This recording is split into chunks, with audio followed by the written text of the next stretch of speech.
am Jason Longstreth. I am currently the chair of the Biblical Studies Department, and I've held that position for the last 3 years. I've been faculty here for the last 17 years. All right, and then when did you initially start working for FC, and what was your reason for taking the job? Okay.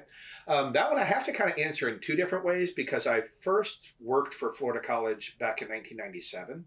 I came in as an adjunct professor, and I came to Florida College because FC had such a big impact on me.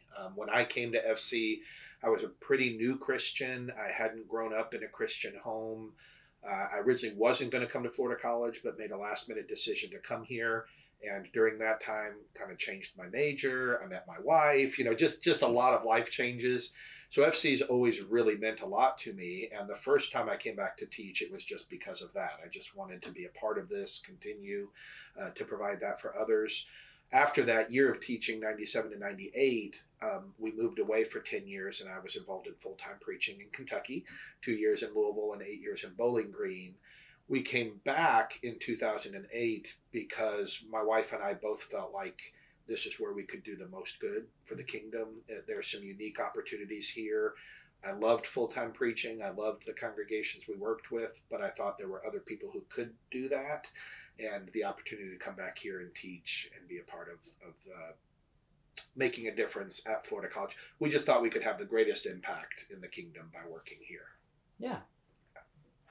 So is there a particular course or topic that you most enjoy teaching here, and why would that be if you do? Probably I'd have to answer that in two ways as well. I still think in biblical studies, eschatology is my favorite topic and my favorite course. It only comes up every 2 years as far as the specific course in eschatology.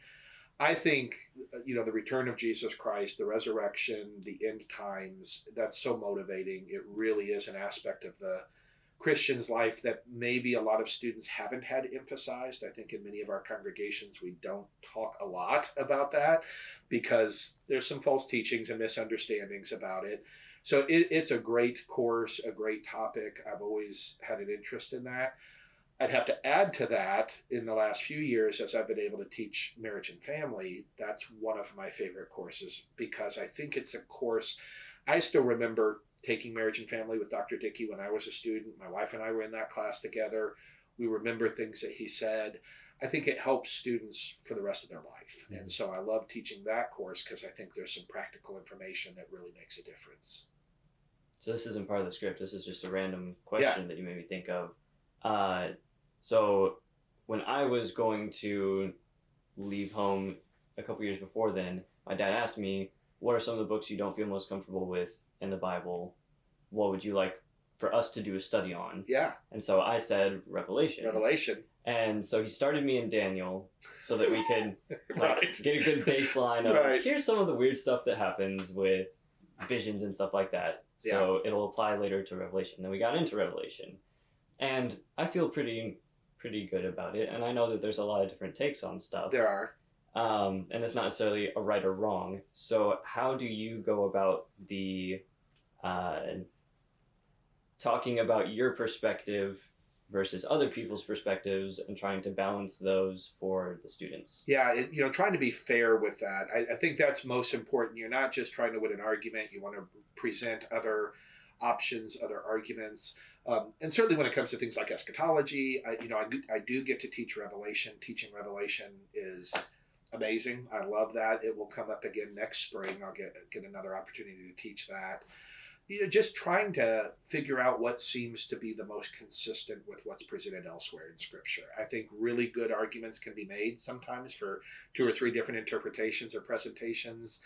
But as much as you can, if you try to say, okay, which one of these seems to fit everything else that's presented, and that doesn't mean it's necessarily the right interpretation. Mm-hmm. But I think that's important for kind of critical thinking and just trying to figure out how this all goes together and trying to keep things in the proper perspective. I mean, some things are really, really important. We have to agree on those things. I mean, they really are matters that seem more critical. Other things you might ask, well, how does this really change my understanding if I have a slightly different view?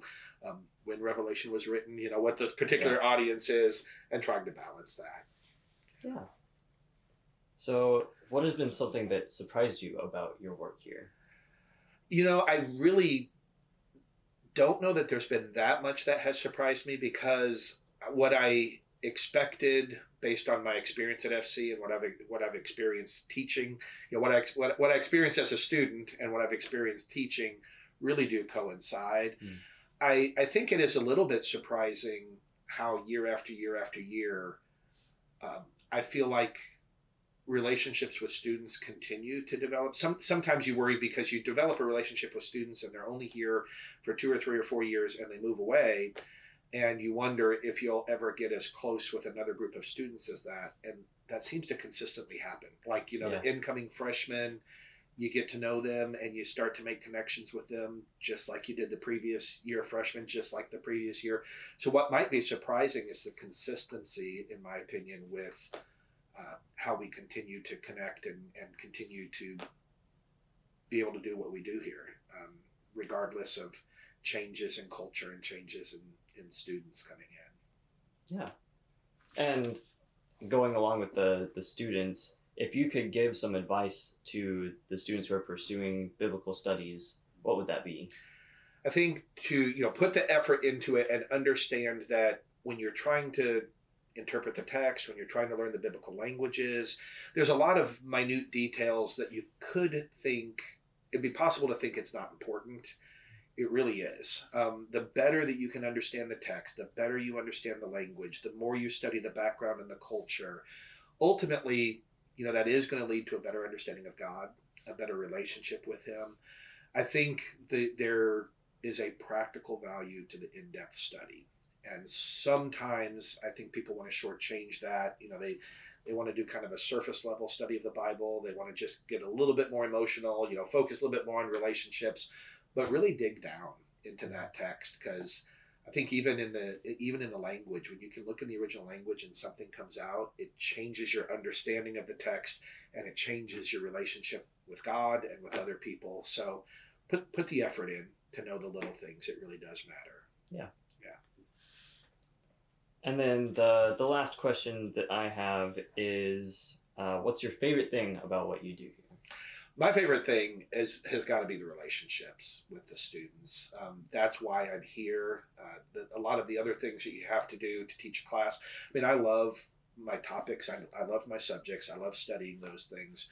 But it's interacting with the students, and it's not just in the classroom. It's interacting in my office, having students in our home. I've told people, being at Florida College over the summer, it's kind of a sad place because all the students are gone. It's kind of the purpose for what you're doing. So it really is developing those relationships and trying to make a difference in people's lives. All right. Well, that is what I have. So all right. Thank you.